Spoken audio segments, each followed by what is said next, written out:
Welcome to enNovo Radio, your place to gather insight and wisdom for creating healthy organizations. Discover how to uncover defects in your organization and find ways to be a powerful force of change for your organization. Here's your host, David Phillips. Hey, this is David, and I'm back with another episode of enNovo Radio. Today I will talk of a few minutes about creating a leadership selection strategy that may be different than the way you've done it before. I want you to think about the idea of selecting leaders based on potential as opposed to how we sometimes do leadership selection within organizations. And this comes from an article from Gallup research. And I ran across this the other day and really liked a lot of what it said. And so that's kind of what I'm going to kind of walk through the article a little bit and talk about add some of my own thoughts. They kind of lead with this incredible stat that I think is just overwhelming in its statement about how we have done leadership selection within organizations in the past. And it says, Gallup research shows that at the managerial level, organizations fail to pick high talent candidates 82% of the time. So 8 out of every 10 candidates are not high talent candidates. So when when organizations are putting people in organizational leadership positions or manager roles, only 2 of those 10 are high talent, high potential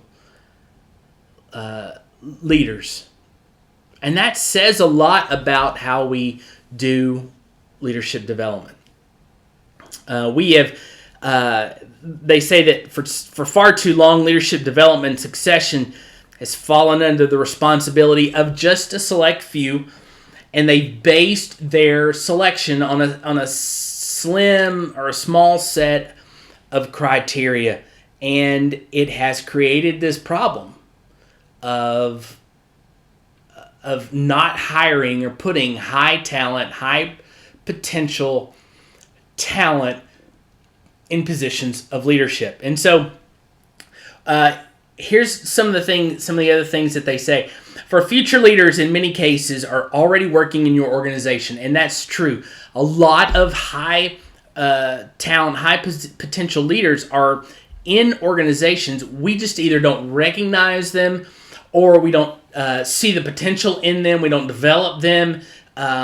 We just put people in places of leadership that oftentimes, and as Gallup shows, 82% of the time, don't have that potential to be an effective leader, moving the needle forward within departments, within organizations, or for the organization as a whole. You got to find them, they say, and you got to define an effective strategy, and that's so true. You've got to create opportunities for those people to use and utilize the talents and skills and to uncover the potential in many cases, so that they can grow and you can see that potential and then put them in places where they can utilize that potential and make it and help it develop and grow and lead in your organization. So you have to develop an effective strategy that creates this pipeline of and identifies people early and then develops that readiness. But too often there's this mindset of, this is how I got here, so this is how we're going to hire leaders. And what that does is it limits the pool of potential leaders that you have in organizations. For instance, some things that they note, and you've seen, you've been in organizations, you've seen that, you've probably hired people in organizations, and your mindset wraps around some of these things. Like I had to grind for 15 years in the field before I got to be a leader. So to be a good leader, you've got to put in at least 10 years, right? That's really not the case. There are people who have extensive leadership capacity within your organization, and far too often we don't put them in places or help them develop that leadership potential so that it can be used. Another one, I came into this role with lots of sales experience. Although this role isn't specifically sales focused, I can't see how someone could be successful without a strong sales background. So again, this is what I was, and this is how this position should really be. The last one that they note is you really need a certain degree to understand leadership culture. Someone without that type of experience would be starting from behind. And a lot of people use that argument, like you need to have an MBA, you need to have a PhD. Skill set is important, but potential is even more important. And we'll talk about that in a minute. But every time you name one of those requirements, you're reducing the pool from which you can draw leaders from. And your organization is creating this system unintentionally, probably not knowingly, but they favor a more of the same mindset. So you're not creating diversity. You're not bringing new ideas into the fold. It's kind of this more of the mindset. You're a Harvard man, and so I'm a Harvard man, and so I got to hire someone from Harvard. I spent 20 years busting my tail doing this, so you've got to have a lot of experience doing this kind of thing. I think that's a false number. There are lots of possibilities, lots of potential of people within your organization who may have only worked there 2 or 3 years, who may not have an advanced degree, who have been through so much in life that they have experienced so much that they are good under pressure, that they know how to treat people, that they love people, that they have the soft skills required to do what's necessary. They have conviction, they have integrity, they're adaptable, they can learn new skills, and so those are the kinds of people you want. Not people that have 10 years in or 20 years in or an MBA from XYZ. Because intelligence does not equal leadership.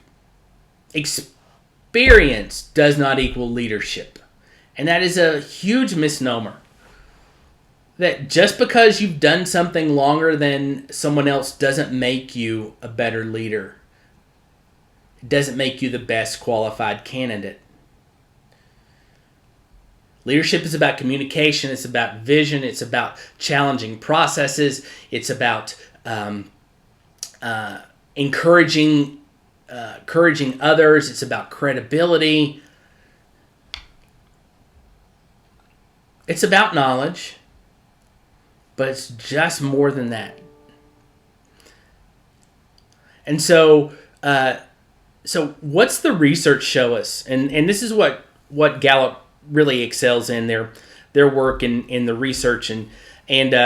So Gallup senior scientist Frank Schmidt and his colleagues spent the last 100 years looking at research and summarize the validity of various selection methods. So here are 4 predictors of performance that should be considered when you're looking at leadership and that leadership selection process. Number one, prior experiences and achievements. You need to review their experiences, their life, what they've achieved in the past, and use those and see how they've been integrated into their own capacity, into that person's own capacity. So see how that's been integrated into leadership and build that into high potential leadership development programs. The second thing that they talk about is innate tendencies. So that's personality and cognitive abilities. And so they suggest using scientific assessments to evaluate patterns of thought, feelings, or behaviors that can be applied in leadership. To use structured behavioral interviews so that the impact of an interviewer's bias is reduced. Now let me talk about that. I've done a lot of assessments in the nonprofit world, and we had a very structured. I'm very thankful for that. We had a very structured leadership process. We had a set of characteristics we were looking for, and the questions always went like this: give me a time when you did ... But because that's behavioral. We can think all we want. We can have ideas all we want. This is what I would do. But the question becomes, is what we are currently doing lining up with what we say we think? Because past behavior is indicative of future behavior. You can always see that. You can go back and ask and name me a time when you communicated effectively and pulled somebody off the ledge, pull one of your customers off the ledge. If you can do that, if you can share that story and give multiple examples of that, then that's indicative of the kind of behavior, potentially the kind of behavior that you want to put in a place of leadership. Not how would you walk somebody off the ledge, how have you done it? Because again, past behavior is indicative of future behavior. You want to hire and put into place in leadership positions people who have consistently exhibited the behavior you want, not the thoughts that they have. The third thing is to have multiple interviews when it's appropriate and available. And what that does is it reduces when you have multiple interviews, you reduce that idea of interviewer bias. And that's huge. Because if you just let one person do the interview and they have a certain expectation or a certain thought process, that may not be what's good for the organization as a whole. You want to bring that diversity into the interview process. If you have multiple people from diverse backgrounds, then that reduces that interview bias. And so it's just not one filter that's being looked at, it's multiple. And that allows you to hire a diverse set of people. And then the last thing that they suggest is, if possible, have on-the-job observations. If the talent truly exists within your organization, you have that opportunity to see what they're doing and to observe it, not from afar, but even from near. Collect emails. Collect stories. Talk to various people who have interacted with them in your own organization. and ask those questions. Are they qualified? What have they done to make your job easier? What have they done to make you better? What have they done to make this process easy for your customers? And if you do that, then again, that goes back to behavior. That goes back to existing behavior. You're seeing what they're already doing, and you're seeing the impact that it has upon your organization as a whole, and that gives you the opportunity to then pick them and put them in this pipeline for leadership. Too often we ignore that. And so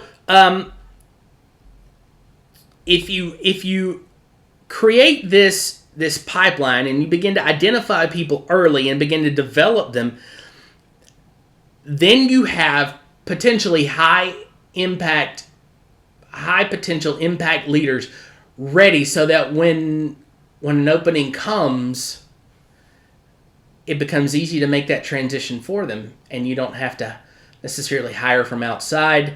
You can hire from within because those people have been developed. And I think that's the biggest issue in so many organizations is we don't have a chief people officer or chief leadership officer, someone who has been tasked with the responsibility of putting in place leadership development, leadership identification and development of those leaders to prepare them for positions, not based on an MBA or not based on 20 years experience, but based on the kinds of behavior that are already being exhibited, the kinds of actions that are already being, the mindset, the language, the communication, all those soft skills. And that's a failure in an organization. What that does is it means you're spending more money and more time hiring from outside than inside, and you have no real basis from which to hire, no observational understanding, no understanding of personality, no real understanding of mindset, no real understanding of behavior. And then you've got to hire people. You've got, in many cases, you're using recruiters, you're using firms, those kinds of things. You're having to move people potentially. It's a huge disservice to your own organization by not putting in place leadership development processes that can propel your organization forward. And so I want to encourage you to look at this article. I'll link it in the show notes, and consider these four aspects that they mention: the prior experiences and achievements. Look at innate tendencies. Do multiple interviews, and then do on-the-job observation. And put those things in place and develop that pipeline. It'll save your team money. It will retain organizational knowledge, and it will build up your organization faster. So that's it for today. Thanks for joining, and we look forward. I look forward to spend some time with you next week. Take care.